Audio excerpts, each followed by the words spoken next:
John kind of just let the cat out of the hat there a little bit. Hey, It was something we've been talking for a good bit now, but things seem to be moving. So hopefully, fingers crossed, things pan out and we're able to offer these opportunities to everybody.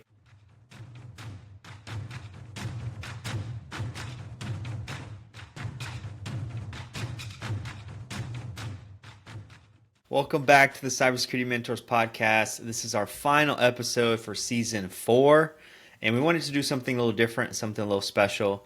So today we will be answering a number of your most common questions, and these are questions from how to break into cybersecurity to what kind of projects really stand out for employers to what's it like working with CPS for mentorship, and what is it like running a podcast. So we're going to have a little bit of everything. So stay tuned and let's get started. yeah, let's do it.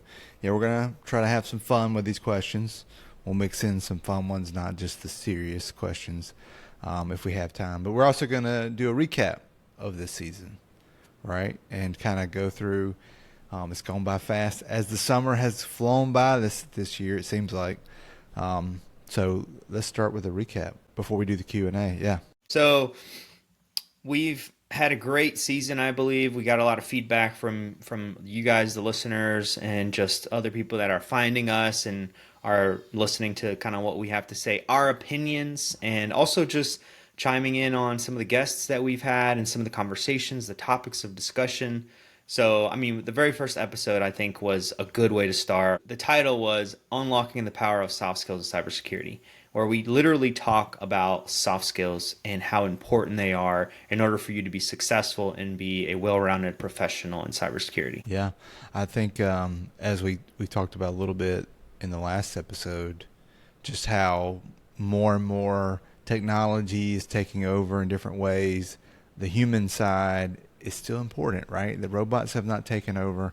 I think that if you're not going to go wrong if you really double down and focus on these human skills. And I really believe that, it sounds funny, human skills, all right, we're talking to robots. But I do believe that these things will help you in your career. As it has helped us in our careers, continues to help us. These are going to set you apart. It's going to be a multiplier for your technical skills. So don't wait. Don't short out the soft skills. That's, in my opinion, what makes a difference. Absolutely. So following up that, we had a great episode on just leadership where John fanboyed about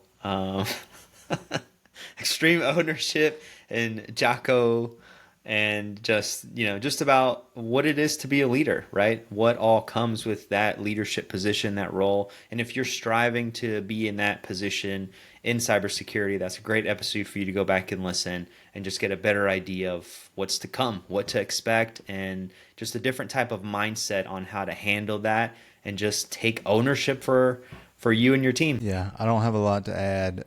Yes, fanboy, Jocko podcast, and other people told me, like, I couldn't believe it when you guys started talking about Jocko and extreme ownership. I was like, I know Steve's a hater. It's fine. Then we followed up episode 3 with Evan Reiser. It's a great episode. He really dove into AI and the power of AI and how they're using AI. He's in a really significant role as a CEO and co-founder of Abnormal AI. Great. He gave us great insight. I thought it was a great episode, probably one of our better interviews.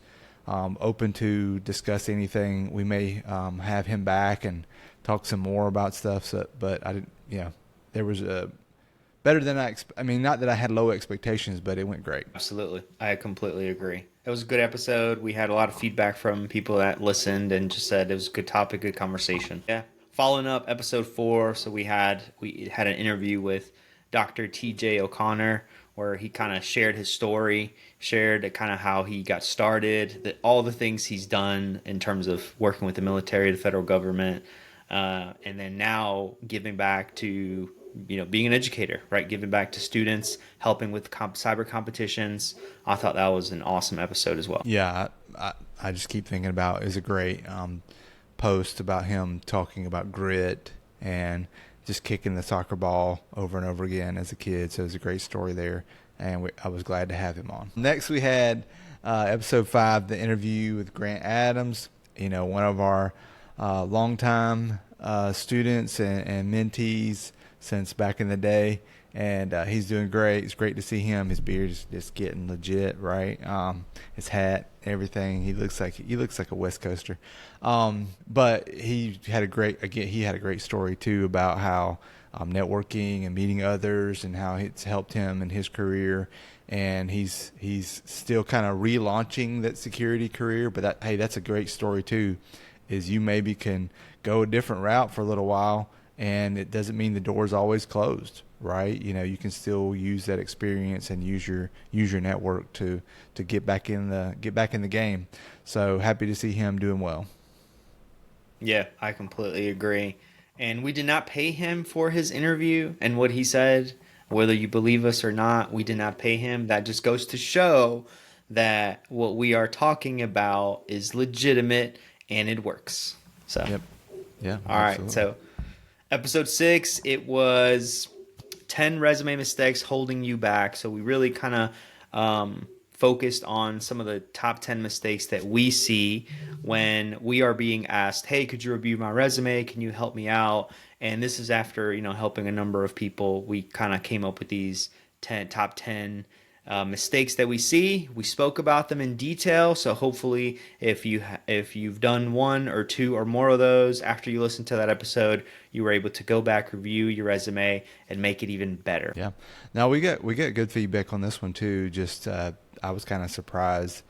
I just feel like there's a lot out there about resumes, but our take on it, people seem to really jive with and appreciate. So no, it was a good one. The last, or before, not the last, but the one before this one, we just finished and shared today actually. The do's and don'ts of networking and cybersecurity. So this was a kind of a play on a follow-up from the first episode we did about networking is king. It was great to kind of go back to that topic as we've been doing all this season. It's kind of been our theme about social skills and networking with others. And so we built on that episode and talked about just more in-depth pieces to how to network in different ways and how to build your network. Shared a little bit about what we talk about in our course that you can go even deeper with if you want to. And I thought it was, we'll see how the feedback is. It just came out. I think it's going to be good, but I think there were definitely some nuggets there, some pro tips, and some lessons learned from, someone's from yours truly.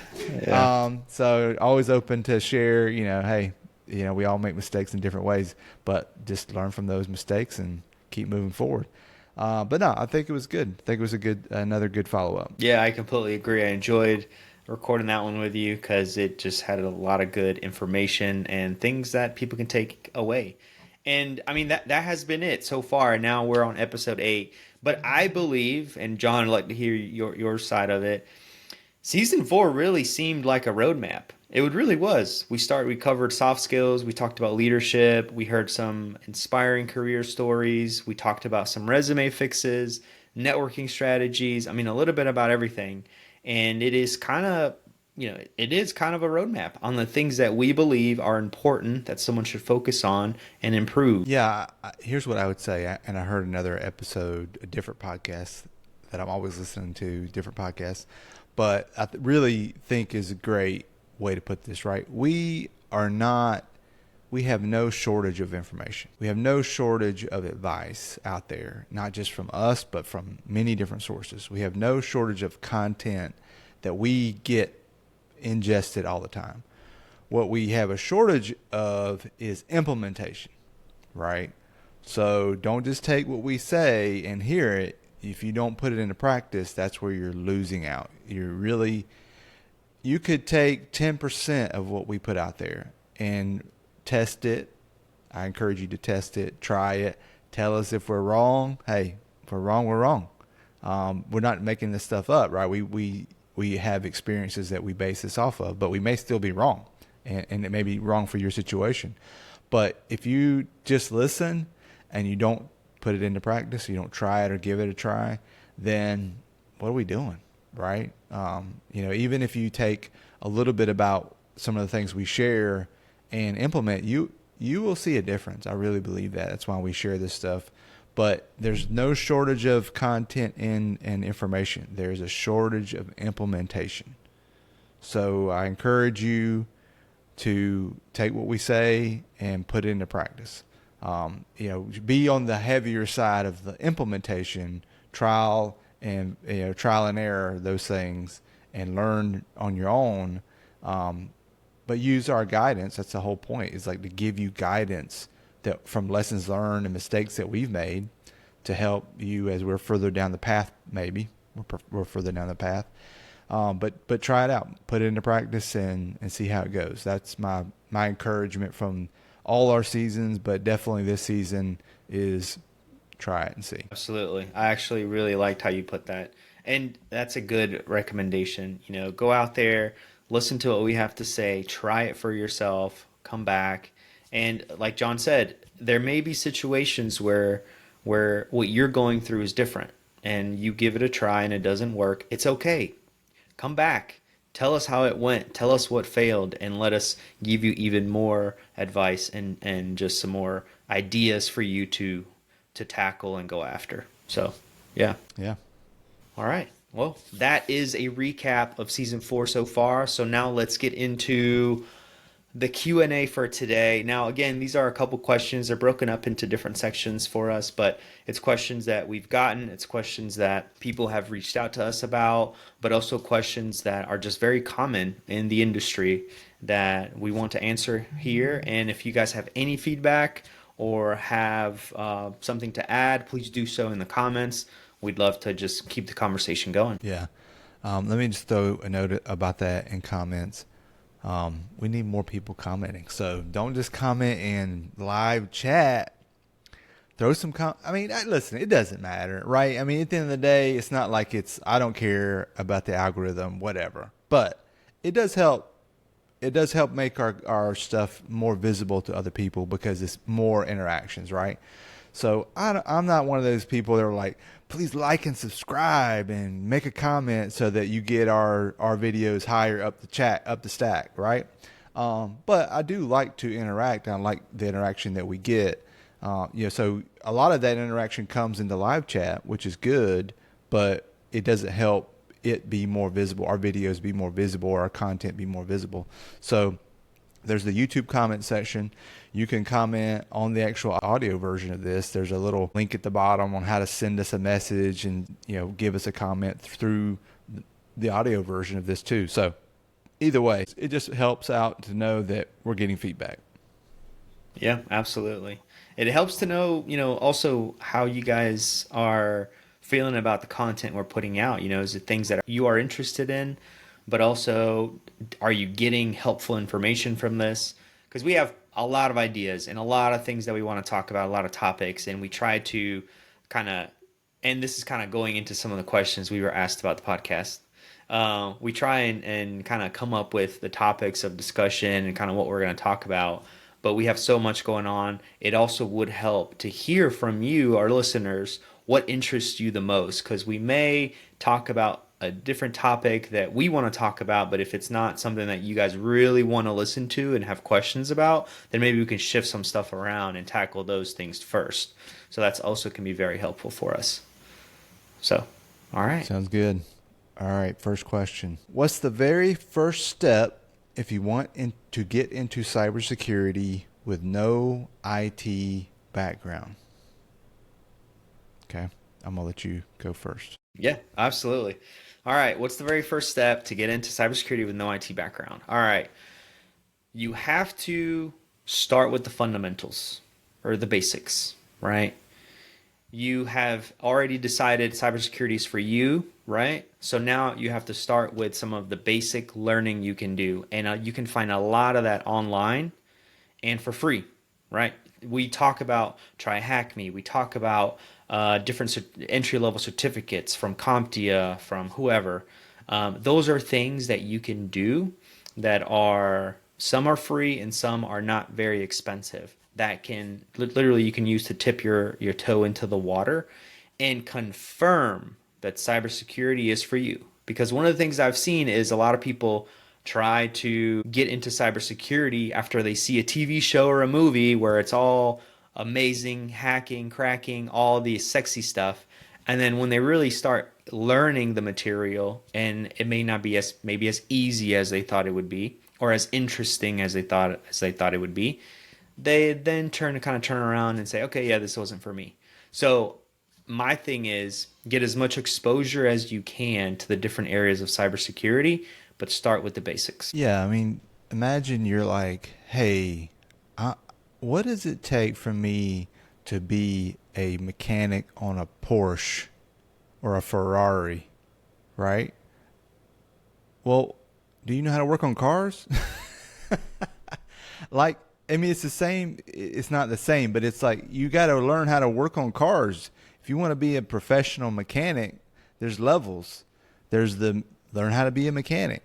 Okay, I'm going to go figure out how to work on engines and work on all the different parts of a car. Trust me, you don't want me working on your car. I'm just telling you. But like, think about, take this scenario, cybersecurity.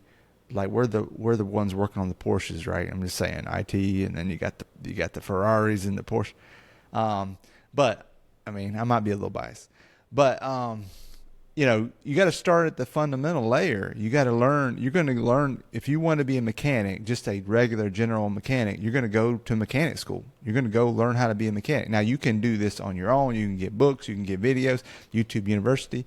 But you still got to learn how to break down an engine, take apart a carburetor, change the transmission, all those things. That's the fundamentals of IT, right? Oh, now you want to specialize? Now you want to work on Ferraris? Okay, well that's another level, and you're going to have to get those skills and be proficient at the fundamentals. They're not going to let you in the shop starting out working on the Ferrari, right? So, you got to think through that mindset of take cybersecurity and imagine you're asking about a different career. What does it take for me to get into that career? Now, I'm not saying this to be disparaging, because you could be a Ferrari mechanic, and we're going to talk about this in a second, and not go to college, right? Now, they might be, I don't know. I might be talking out of school here. I've not looked up the skill sets of the Ferrari mechanics. They might all be mechanical engineers. They probably are.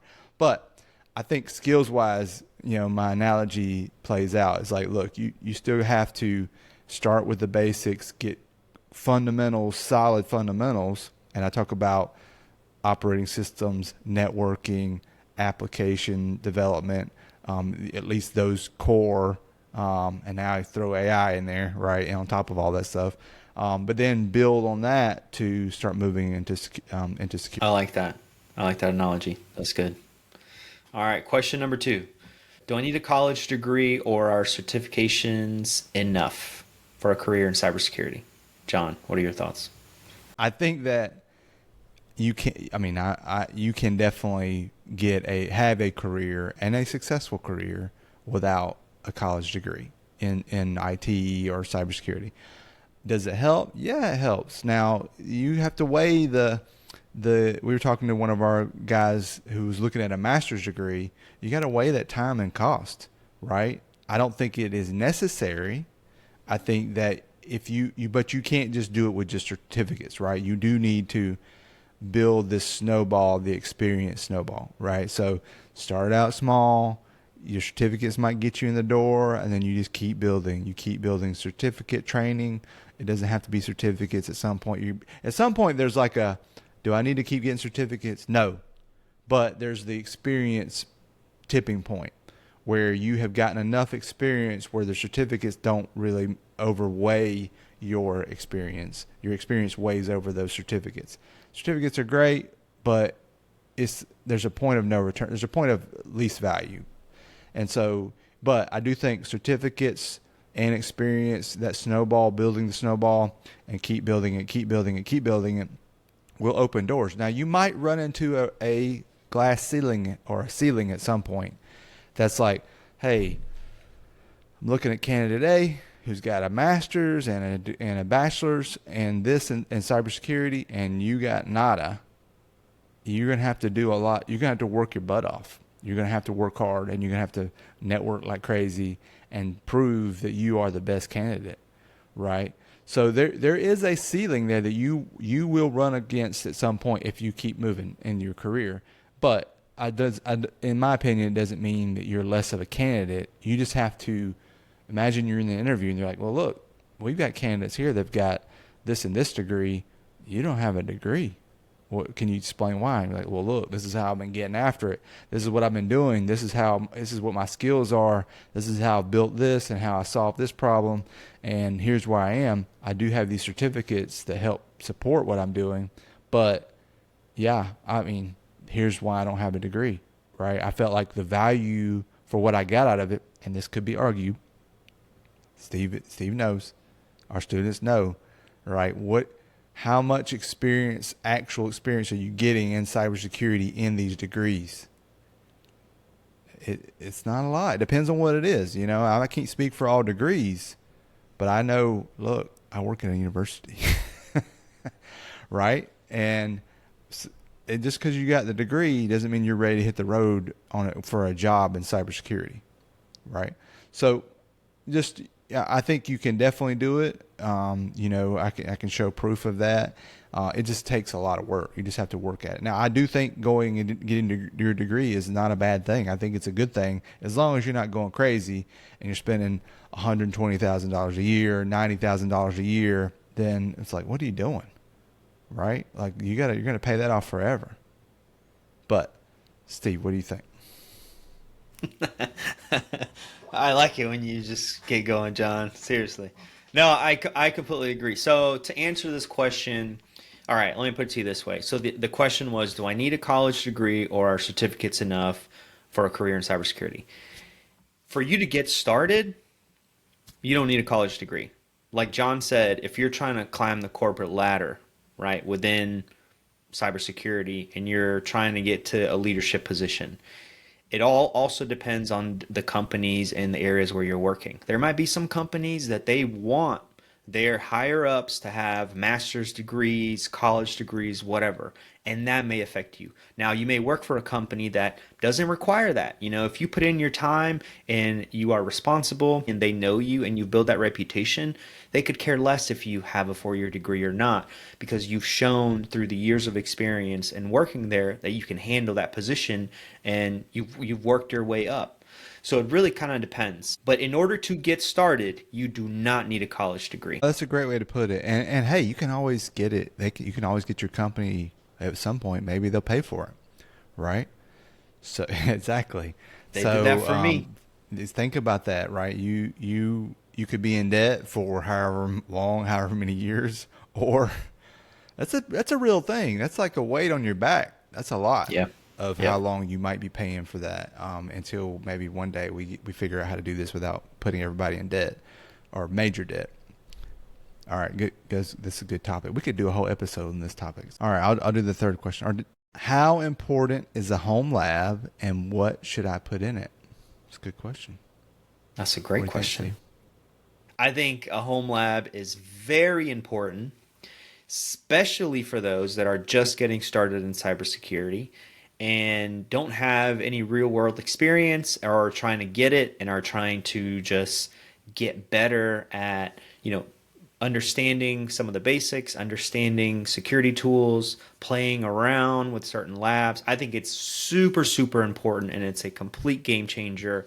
You absolutely need a home lab, especially if you're getting started in cybersecurity. Great. Yeah, I think what sold me on this even more so was when we talked to Doug Burks, the founder of Security Onion and that company, and he said specifically this: you should be building a home lab. You should be playing with things. He has a home lab. He's still doing things. He mucks around and tests things in his own home lab. And how to me, we were talking to one of our mentees, our guys we're coaching this week. How much gold is it? So what he did, he had, simple home lab so far.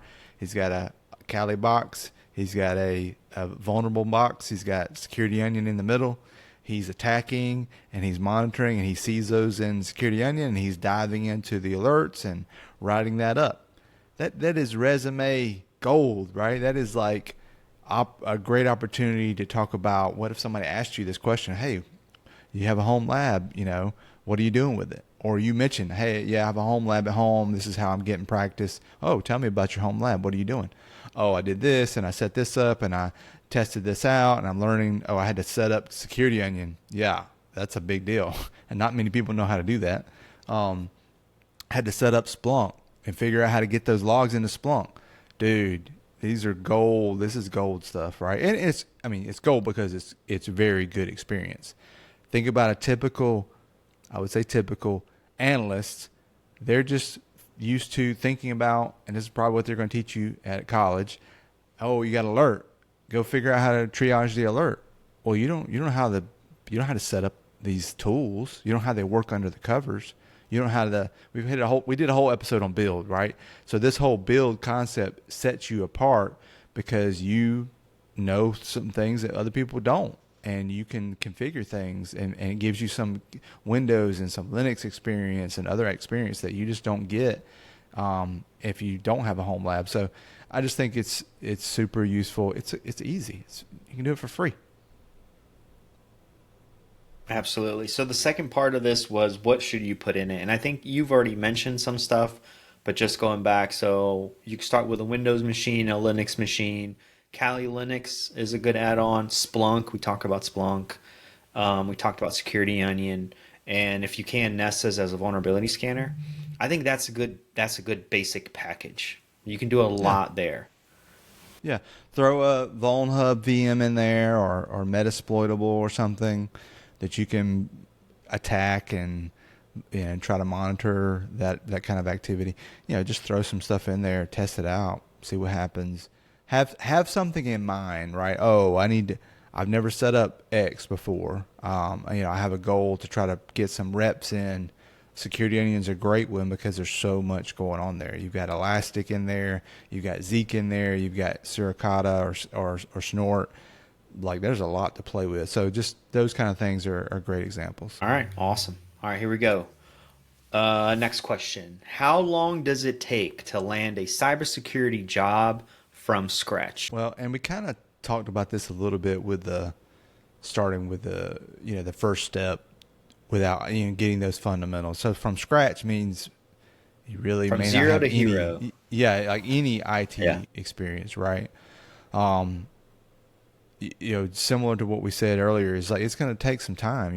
You're going to have to pick a path, in my opinion, pick something IT that interests you and get some experience. And you may just be able to get enough just skills to land a help desk job. But you may still need to get a job in IT to get enough experience to then bank off of that experience to use to get in security, right? It's not a goal, now it's even harder. So it's not given that, and we all know this, the entry level jobs that are out there, are they really entry level? That you're going to be able to get a job in cybersecurity from scratch. Like, oh, I've never worked in IT before, and I don't have any, I've got certificates and I've got skills, but it's going to be hard to get in the door. You're going to have to make a really good case and show your skills and network your butt off, right? So you may have to work 6 months. You may have to get a job in IT for 6 months with the mindset of, okay, this is my launching point. So somebody can say, oh, what experience do you have? Oh, well, I've been working as a consultant, IT consultant for 6 months a year, but at the same time, I'm getting my certificates in cybersecurity. I'm doing Try Hack Me. I'm doing Hack the Box. I'm doing this in security, and I'm trying to get I want to be in security, right? So, but if you're zero and you don't know how to troubleshoot a network, you don't know how to work with Windows or Linux, there's a lot, right? So if you want to work on Ferraris and you got zero mechanical experience, which is like me, I'm like maybe a little over zero. You got to learn how to be a mechanic, just like we said earlier. So it depends. How much time do you have available? Are you a student? Are you a family person? Do you have kids? Do you have a job? Right? So if you're a student and you got all the time in the world and maybe you're in school, you got a lot more time available to you. You could level up faster. You can work on those things that you need to work on. But if you're a person that has a family and you got commitments, it might take longer. It's going to take longer, right? Because you're going to have to be spread out over the time. Now, what I would say is the good news is you can do it. It is possible. It may just take more time, and you may have to go through intermediary steps, like a knock job, like a help desk job, like a whatever, to land to the next opportunity. But it is possible. You can do it. I completely agree with everything you just said. It really just comes down to, are you starting from zero? What's your end goal? I mean, this is kind of like some of the questions we ask when we're getting started with mentoring and coaching someone, right? Like, what's the finish line to you? What does that look like? And we assess kind of where you're starting. We come up with a plan, like John said, but it's really easy to come up with a plan that you can get just by watching some YouTube videos or just hearing somebody talk online or asking ChatGPT. But it's another thing when you're working with actual professionals who can give you more of a straight line path where you can earn yourself some time, some money, and some effort. So it really just depends on how good is your plan. Like John said, how much time can you commit to the training, to just everything that's going to take, and how quickly you want to get it done. We've worked with people who, hey, they are a family man, but he's got a deadline. He's got a day that he needs to be ready for, and as long as they're putting in the effort, we're putting in our effort, and we can reach our goal. We've also worked with others that it's kind of a slow crawl, and that's okay. Everybody's different. Everybody manages their time different and has different availability. So it really just depends on the individual, but it could be anywhere between 6 months to 12 months to 24 months. It just really depends. Yep. Everybody's unique and different. It depends on where you are and your goals, like you said. Yep, absolutely. All right, here we go. Next one. All right, so what kinds of projects really demonstrate practical skills to employers? If you had to recommend 2 or 3 projects that show I'm job ready, what would they be? That's a good one. Yeah. Yeah, I mean, the similar projects that we're telling our folks, right, and we talked about with the lab, setting up your tool set, setting up something like Splunk, setting up the different VMs, doing, figuring out how to get logs into Splunk, getting that data into Splunk, or a tool like Splunk, Elk, or whatever. And what I want to see you do is work through those and triage. I want you to get as much work that you could show. One of our examples was download a PCAP that has an incident or has malware related to it from network traffic. A real traffic that you ingest into something like Security Onion. You pull it in, it's got alerts, it's got logs, and you go figure out and decipher it and try to figure out what happened. Now, you may not know what to do at first, but you can use tools and write-ups to say, hey, help me understand this. What does this alert mean, right? But any of that stuff that you're going to do in security that you can do and mimic and simulate in your lab is perfect. Vulnerability scanning, right? You can do that so many different ways. Fire up, download the free Nessus, and scan a bunch of VulnHub VMs. I mean, that's perfect, right? And then write a report. Hey, this is what I found. This is what happened. This is what the error said. This is what's vulnerable. Oh, let me go look at that vulnerability. Hey, there's a write-up on this vulnerability. Or maybe it's exploitable. Now, let me see if I can exploit it, Oh, can I see if my detection tool can figure it out, right? A lot of this stuff you can do, these things we're saying are good home lab type projects. But any of that stuff that you're doing, even in other tools like Hack the Box or Try Hack Me, it's okay to use those and to write them up or put them in a way. I think what I'm saying is that do them. There's no shortage of ideas of things to do, but we're kind of starting with the home lab version of this, and then do a write-up. The reason that write-up helps so much is, number one, you can put it on a page, your LinkedIn, your GitHub, your whatever, and share it as something that you've done, and people can read it and be like, oh, okay, cool. This is what you did. Let me ask you about it, right? But it also helps you remember it better.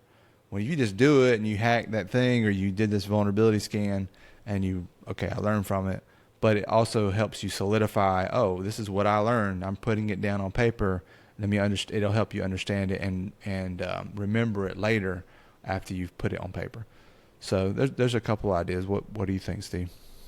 Yeah, no, I think that's good. I think what you said about try and think of the positions you're going after, right? So, for example, if you are beginning your journey and you're trying to land a position as a SOC analyst, right? There is a lot of information out there. Even we have kind of discussed what a SOC analyst does day in and day out.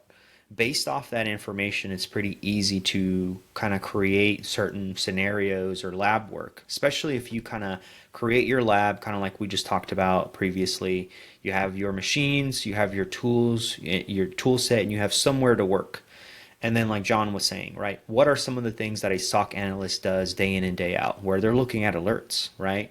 There is a SIM solution, there is network monitoring, things are coming in, alerts are going off, and you are investigating. So as you're doing this, creating a write-up is exactly what you would do in a job as a SOC analyst, right? Also, vulnerability management, like John said, download the free version of Nessus, get a vulnerable VM into your lab, use the Nessus scanner to scan for those vulnerabilities, get familiar with doing that, get familiar with reading that output, and then giving recommendations. And again, you could write that up, take screenshots, put it in like a PDF document, upload it into GitHub. I mean, all of that matters. Now, some of the things that I like to tell people too is if you kind of already have an idea of what position you want to go after, what position you would like to land, as you're going and looking at different position descriptions, you will start to kind of see a pattern of different security tools that are being used, different things that they mention that they want you to have experience on, whether it's investigating phishing emails, right? So you can get ideas off of those position descriptions for things to do in your lab environment as projects. So that's just something else for you to tackle. Yeah, we did several episodes that kind of cover some of this. One is tools and skills to master as a security analyst, part Yep. 1 and part 2. Yep. Go check those out. Right, we talk a lot about this stuff that you could just be like, oh, that's a great idea. Let me make this into a project or put this in my lab. So that is season 2, episode 5, part 1. Go check it out. And if you've listened to that and if you've kind of done your best and you still need a little bit more help, just reach out to us. We'd be happy to take a look at what you already have on GitHub and what you've already done, and then just give you some advice on where to go next. So this next question is kind of the same. But it says, when building home lab projects, how can I focus on ones that connect to real world problems instead of just endless exercises? Well, we kind of just talked about that, right? Think about what are you going to be doing day in and day out? What kind of tools are you going to be using for what role you are going after? And if you're unfamiliar, you can Google it. You can ask ChatGPT, but also you can look at different position descriptions that kind of describe the experience that they want you to have. And from there, you can kind of tell a little bit better what is it that you're going to be doing, what tools will you be using, and then from there, you can kind of get some ideas. Yeah, one of the things in here that we had that I don't think we've really talked about, which I think is a good idea, is Active Directory, like hardening Active Directory. So, and I was trying to find examples, but they're out there in GitHub, but there are whole kind of environments you can spin up that have a domain controller and VMs that are part of the domain, and those kind of configurations that you can do without having to fully. Now, again, build is good. Learn how to build a domain controller is not a bad experience. It's going to be good, but it takes time. But learning how, if you had a vulnerable Active Directory, learning how to harden that, man, that's a huge skill.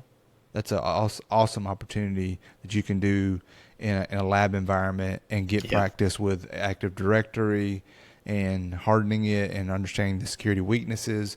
Oh, this says it's vulnerable. Why is it vulnerable? What does that mean? What could the bad guy do with this vulnerability? You can do all that in a lab. Yeah. I mean, also just like, if you're using Splunk, writing Splunk rules to detect certain things. Um, it's really just so much you can do. But if you do need a little bit more guidance, more of a plan, just reach out to us. We'd be happy to help. All right, what's the next one, John? Next one. So I'm interested in cloud security, but is diving into it early helpful or will it stretch me too thin? So what I would say is, you still got to work on the basics and fundamentals because what's a definition of the cloud? It's another person's computer, right?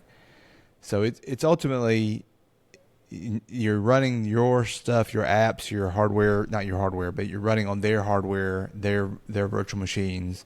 But that's really what it is at the end of the day. But there are a lot of things that are different about it, even though it's ultimately just like running on their stuff.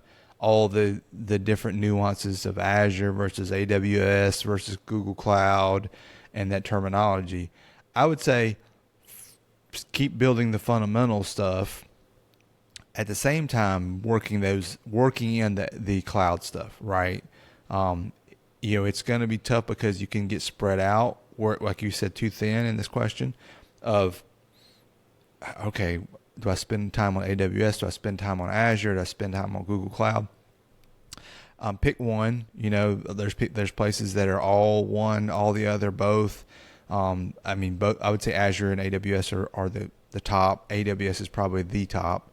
It depends. Maybe not anymore, but sprinkle those in. Pick a class, an Azure security class that you can take, probably free, and go through that. Try to get some experience understanding the terminology because there's a lot there terminology wise that it gets confusing. You're like, okay, well, I know what they're saying here, but what does that mean, right? So as opposed to if cloud security is your goal, I wouldn't wait too long, right? If you have a good, decent fundamentals, start sprinkling in some of that cloud stuff because you're going to start getting familiar with the way the architecture works and those keywords and the terminology that if you wait too long, now you got to start over with cloud stuff and learn the whole world of cloud. It's not too hard. It's still based off the fundamentals. But if somebody starts throwing words at you, and you're like, I don't know what language you're speaking, right? So I just wouldn't wait too long. If that's your goal, don't wait. You can sprinkle that in. Yeah, I agree. I think focusing, especially so if you are interested in cloud security, right? Not just cloud, but cloud security, start with the security fundamentals first and then go into cloud fundamentals as well and go from there. And like John said, don't wait too long. I feel like that is also an area that just keeps evolving. Things keep changing. So you want to kind of start as soon as you can, but as soon as you feel comfortable so that you don't get overwhelmed, but you are still focused on your primary, which should be security, with a sprinkle of cloud on top. Yeah. And eventually you get to a certain level, okay, I feel pretty good about where I am, then you can dive in to the cloud. Next question. What projects would you recommend for blending cloud security with traditional security? So, as we're saying, there's a lot of stuff that is overlapping, but there are stuff that is different. A good example is hardening and the hardening guidelines, like the CIS hardening guidelines, learning how you could implement those for your instances in the cloud and how you might benchmark against those and or alert on those.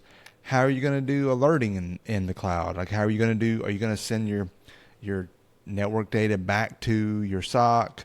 That one might be hard to dive into other than just understanding, I could probably look up 4, 5, 10 books on security in the cloud for different ones, AWS and Azure, and pick out some things that are like, just imagine everything that you do in an on-prem SOC or security role how can I do those same skills and tasks in a cloud environment? A lot of it is similar. At the end of the day, you get an alert, you get an alert, right? That's what you want it to be. But, the same stuff, it's going to land in an alert queue, like a Splunk or like a whatever SIM, right? So it's the same skills. It's just learning. There's different parts of that. There's like the analyst triaging alerts, and then there's the engineer focus of like, I'm going to help design and engineer a solution to make sure our stuff is secure in the cloud, right? So if you're starting from the basics, though, I wouldn't go too deep in the engineer side. Now, it's still good to learn that, but you can get overwhelmed. That's like the leveled up version after you get through like, okay, how does the fundamentals in each cloud area work? And how do I do monitoring, detection, response? Yep, absolutely. No, I agree. One thing to keep in mind is some of the tools that you use to work in cloud environments might be different than some of the tools that you use on-prem. There might be, so for example, there might be some AWS specific tools that you want to use for AWS environments. Potentially same thing with Azure. So just keeping that in mind. But like John said, just don't overdo it. Start slow. But again, the focus should be security. You want to get your security down packed, and then you want to move into cloud. All right, moving on to some more questions here. All right, how does mentoring with cyber professional services work? That's a great question. So it really depends on kind of your needs, but if you're coming to us because you just need overall help, just starting from zero, trying to get to hero, it's very simple. So we discuss kind of what your finish line is, where your end goal is. We create a personalized roadmap that will get you there. And then we work with you to help you along the way.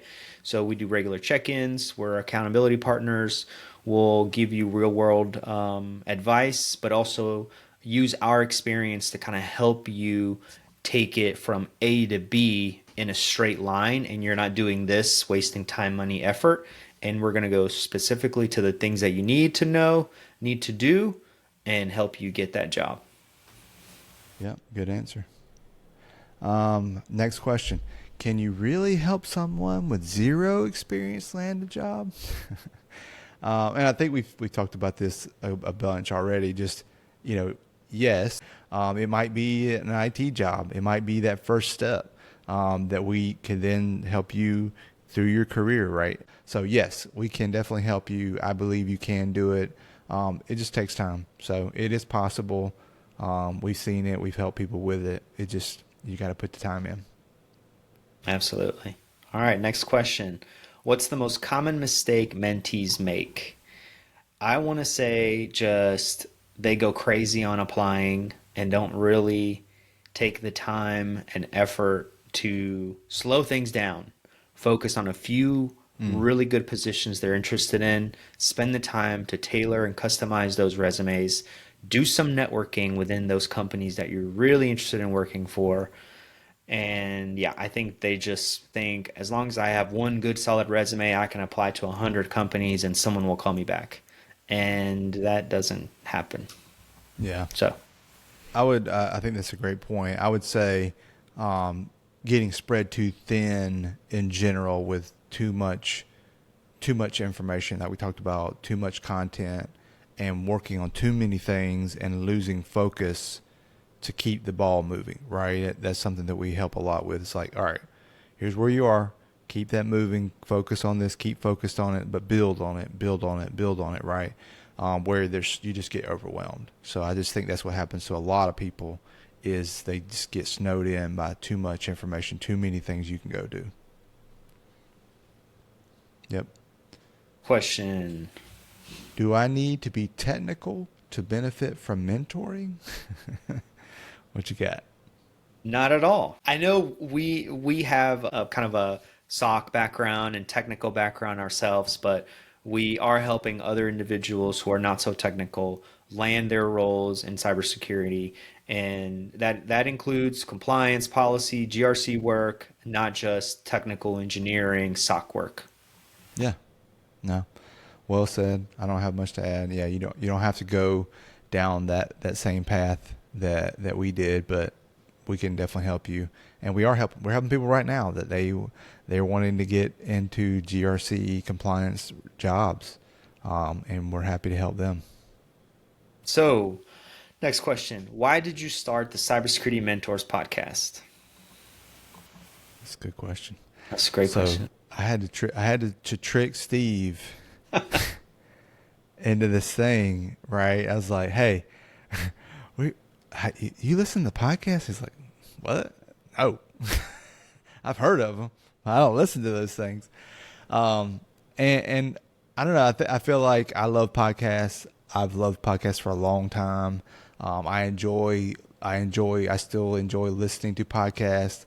I don't really listen to the radio that much. Every now and then I'll listen to some music or something, but I like learning. I like listening from people and listening stories, about people's stories, and listening about, lessons learned and things. So, for me, I was like, we can do this. We can help share and give back to people, and help scale our mentorship to others, where we had been doing this to a small-ish scale, to our people, and we wanted to be able to see, like, well, maybe we could help have an impact, a bigger impact out there in the world, by doing a podcast and sharing our stories and our lessons learned. So, that was the biggest motivation, is because I thought it would be fun. I thought we'd have a good time, and we would learn a lot, and be able to share some of the advice, give some guidance. We don't have all the answers, but that's okay. We're not trying to have all the answers. But that was the main motivation behind it for me. Yeah, John had to twist my arm and sell me the stars and the moon to get me on here. I was not a huge podcast fan like John was. But I think it also, once I kind of started really focusing on mentorship, on really mentoring others, I saw the value in us getting on here and just sharing some advice, because I would see a lot of people that would go and ask the wrong person for advice, and they were leading them down the wrong path. Mm. And I saw it as, you know what, maybe this is a way for us to help a lot of people with some real, true advice from people who are actually in the field, who have actually worked in cybersecurity, who still work in cybersecurity, who know what the heck they're talking about, so that these, individuals who are just trying to get started stop listening to these, influencers who don't know jack about security. They're just trying to get paid by pushing you to join some boot camp that's Yep. worthless. That really was infuriating. I had a couple people come to me that just kind of fell for that trap. And I was like, you know what, John? Let's do it. Let's do it, man. Because if we're not giving people advice, they're getting it from somewhere else. And some of that other advice is trash. So that's why I said okay. But John has been wanting to do this for a very long time. Yeah, that's a great point, though. It's like these. I'm not trying to call people out, but it's like, how long have you been in security? How long have you been doing this? And you're out there, you got 1 million views. Like, who are you, right? People don't.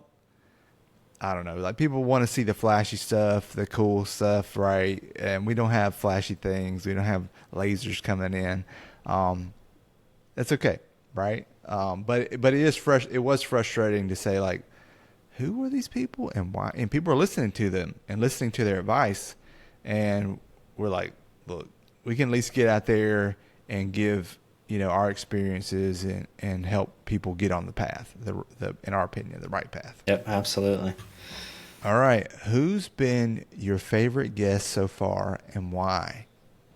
Man, this was a tough one. Yeah, This what you this was got? a tough one. This was a tough one. Okay. We've had a lot of great guests. We have, and there's some in the works. So I think, I have to say, probably my favorite so far, and don't get a big head now, was probably Grant, because Yeah. it was good catching up with him. Okay. I mean, Yeah. and it's just because he and I have some history. Yeah. And it's just good to see how his life has turned around and all the great things he's getting into, and just reconnecting and catching back up.